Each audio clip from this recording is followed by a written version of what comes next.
and the password written in steam. I used to think intimacy was a room with the lights off, the kind you feel more than see. Turns out it's also an angle, 15 degrees down from the ceiling corner, directly across from the bed. That's where the tiny black dome belonged, glossy and patient, recording the story I didn't know I was living. My name is Alex. I manage a design team at a boutique architecture firm in the city.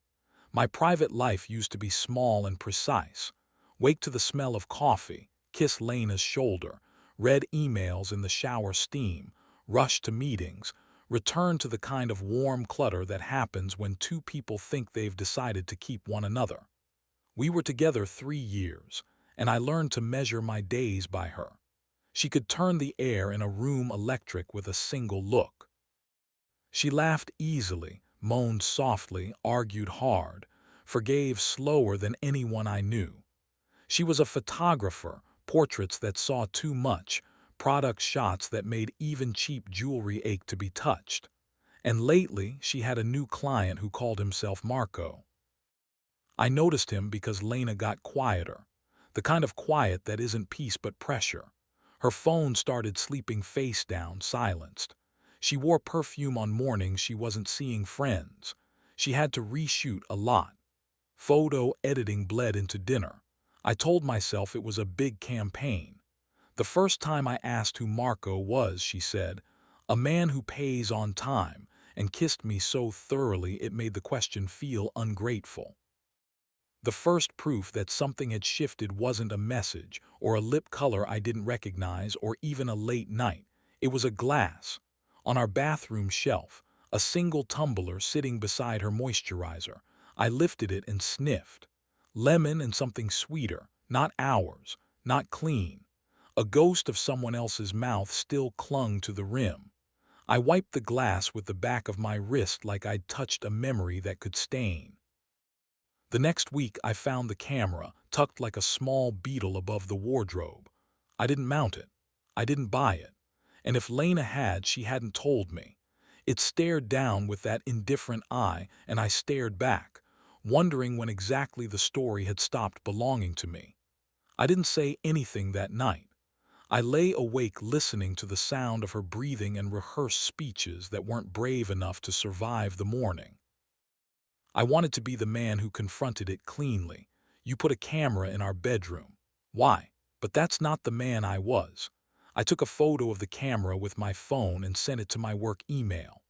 I started noticing angles of everything, the places where a lens could hide, where a reflection could betray a truth. I found no other cameras, no blinking dots, no microphones. Lena noticed I was watching her and became luminous under the attention, like a plant finally placed by a window. The first time she said Marco's name without being asked was over a bowl of clementines. She was peeling one with her thumbnail, white pith curling away in a single elegant strip. "Marco wants a set that looks like sweat," she said. "Clean sweat, not nasty." "What does that mean?" "Steamy mirrors, damp hair, skin that shines like it's about to be licked." She didn't look at me when she said licked. She smiled at the clementine instead. "What's the product?" I asked. Her finger stalled. "A watch," she said too quickly. "Watches don't sweat," I said, and she laughed. And the laugh did something to me I didn't want to name. I told myself she was working. I told myself to trust her. I told myself so many things I started to sound like a crowd in my own head. When I couldn't stand my mind anymore, I borrowed the spare key to our neighbor's roof and pretended I was up there for the skyline. But I was up there because I could see our bedroom window. The first night I found her alone, editing at her desk. The second she paced, phone in hand, hair twisted into a knot she always wore when she wanted to look composed. The third night the window fogged, and I saw two silhouettes in the mirror, the second broader, standing too close, the kind of closeness that has a vocabulary of its own. I didn't move. I couldn't. I watched my life blur behind glass, watched her reach for a man who wasn't me, watched the angles align with a kind of cruel grace. The dome camera above the wardrobe didn't blink. My phone burned in my pocket. My heartbeat was the whole city. He left after 11. I counted the seconds between the door opening and closing and tried to turn them into proof, into something that would make everything simple. When I finally went down, Lena was sitting on the edge of the bed, wearing my shirt and the kind of look I didn't recognize on her. It wasn't guilt. It wasn't triumph. It was something colder, relief. "You're home," she said as if I could be anywhere else. Who was he? "A client," she said, before I even finished the question. "Does he always need steam to discuss watches?" She didn't flinch. "You looked from the roof," she said, not a question. I said nothing. "Come here," she said, softer now, "please." I stood in front of her and she pressed her forehead against my stomach, inhaled like I was medicine.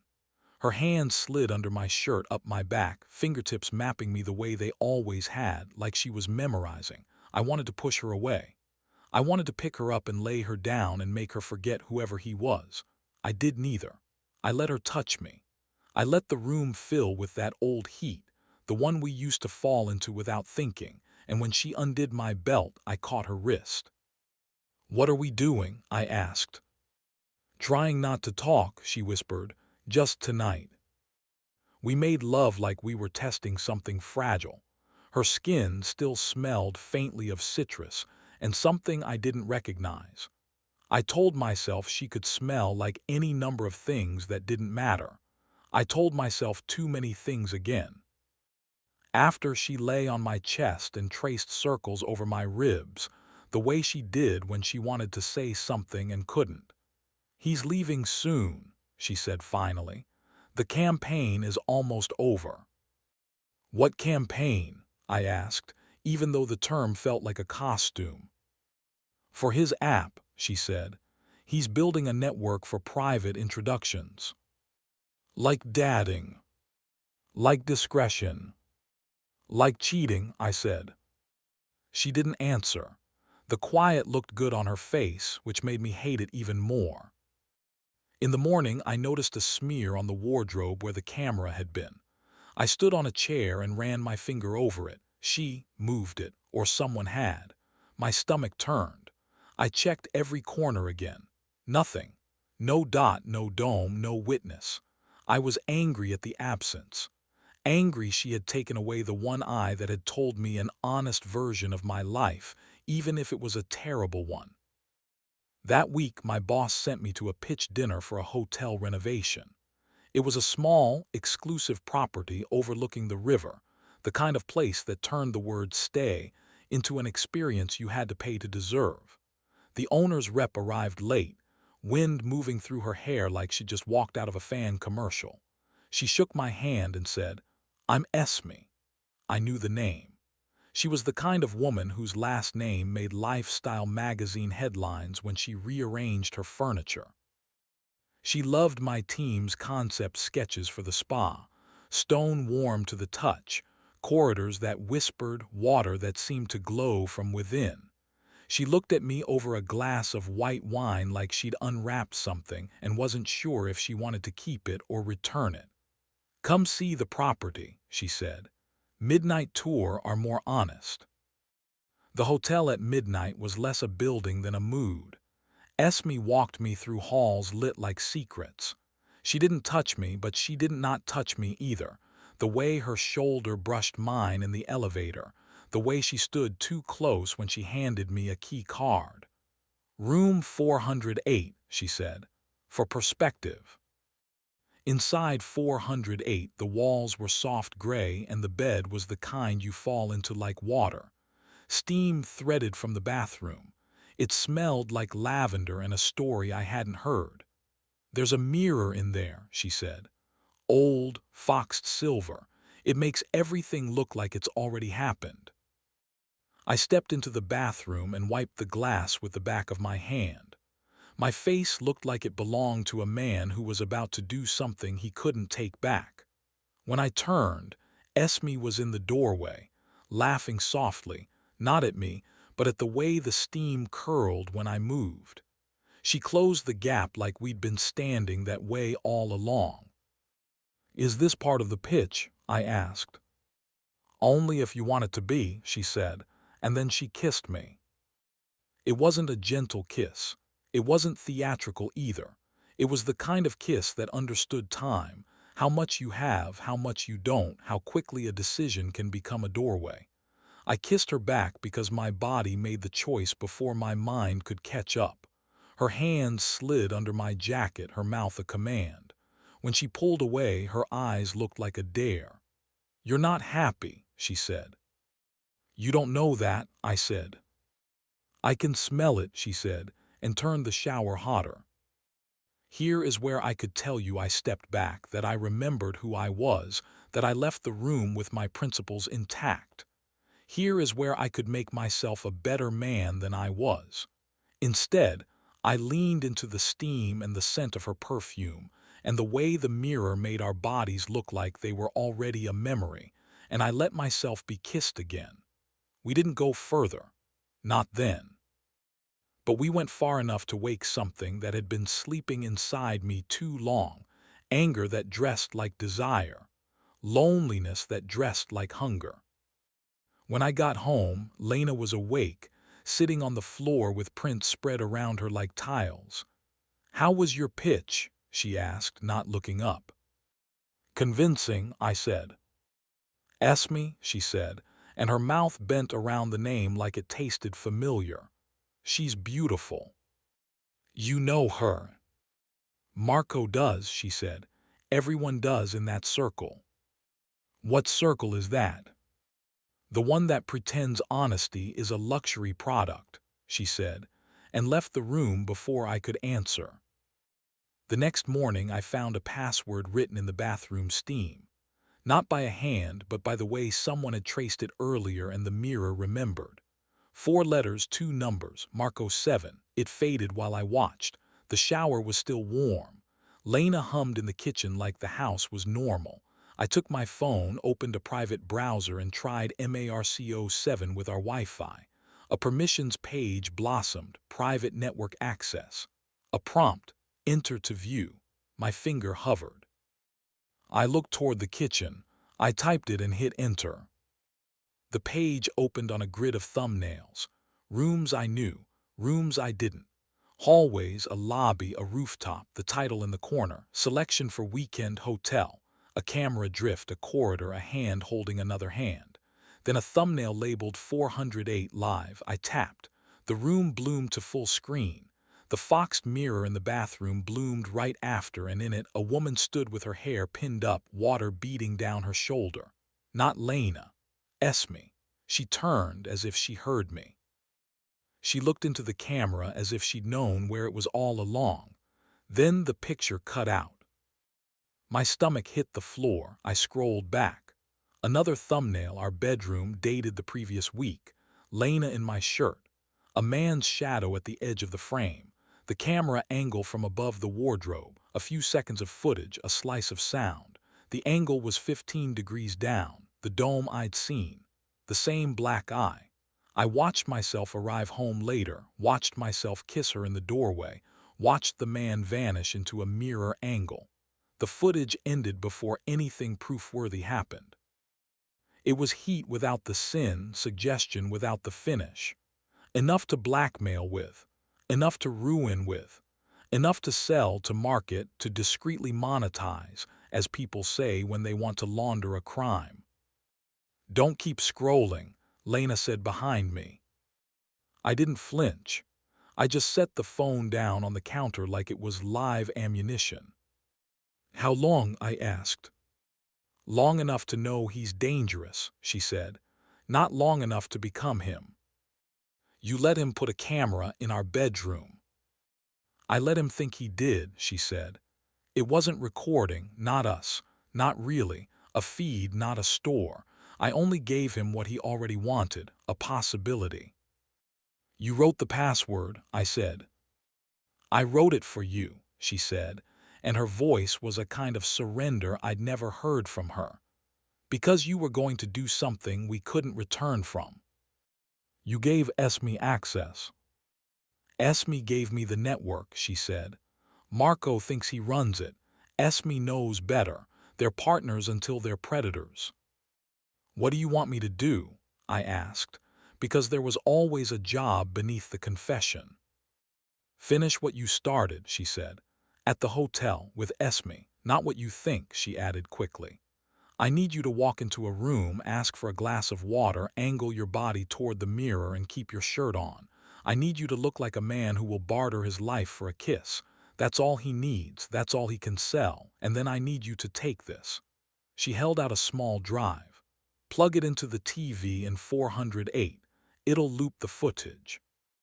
While it loops, Esme and I will cut the live feed and take the network offline. Why me? Because you already know how to look betrayed, she said, and the softness of it crushed me. We executed the plan like we were sober. I texted Esme and asked for perspective. She replied with a time. I walked into 408 with my hands visible, my guilt tucked away, and my desire a weapon I didn't quite understand. She kissed me in the doorway exactly once, like a cue, and then stepped back, eyes careful, as if she were watching a performer find his light. I asked for water. She turned. I plugged the drive into the TV and breathed like I rehearsed. Is this the part, she asked, where we make worse choices? This is the part, I said, where we pretend we already did. The TV flickered. Our bedroom appeared, angle perfect, my shirt in motion, Lena's neck arched. Esme didn't blink. She looked at me instead. You love her, she said. I do, I said. And she loves you, she said, not asking. She wants to, I said. That's enough, she said, and took my hand and led me to the mirror. We stood so the steam softened us. She held my gaze and didn't press for more. Somewhere in the hotel, a server probably showed 408 looping a scene Marco could mark it to his waiting list of voyeurs. Somewhere else in the city, Lena sat at her desk, fingers flying, collapsing the network like a tent. My phone buzzed. A single message. Done. The TV went black. The mirror cleared.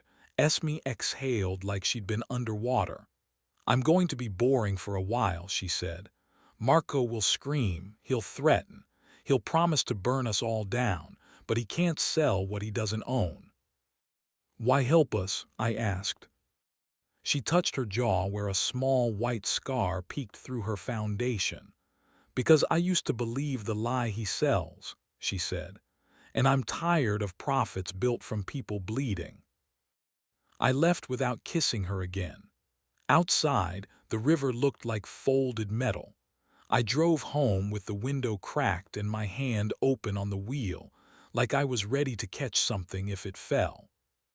Lena was on the bed, legs tucked under, hair falling out of a clip. She looked at me the way you look at a storm you weren't sure would pass. Did you? No, I said, we didn't. She nodded and closed her eyes. Good, she whispered, and the word sounded like a first word, not a last. I climbed onto the bed and lay on my back. She leaned over me and pressed her mouth to my throat, then my jaw, then the place below my ear that makes my pulse misbehave. We were stupid, she said against my skin. We were lonely, I said. We filmed ghosts, she said. We almost became them, I said. She didn't pretend forgiveness lives in a single night. I didn't pretend I hadn't kissed another woman in a room designed to make men forget themselves. We made a different vow, one that felt small enough to keep. To leave the camera angles to her work and the steam to our showers, to turn our phones face up on the table, to make honesty less of a luxury and more of a habit you do even when it's ugly. Later, I went to the bathroom and wiped the mirror clean with my palm. No letters appeared. No passwords remembered. Just our faces, a little too close, a little too real, and the room behind us, lit, warm, unguarded. I kissed her there where stories look worst and best, and we turned the water hotter, not to hide, but because the night was cold and we were both shaking. Somewhere in the city, a man named Marco stared at a blank dashboard and realized the angles had left him. Somewhere else, a woman who knew too much about secrets turned her phone off and slept the kind of sleep you earn. In our apartment, the dome above the wardrobe was gone for good. I didn't need it anymore. I knew where to stand. I knew where to look. I knew, finally, what our room looked like with the lights on.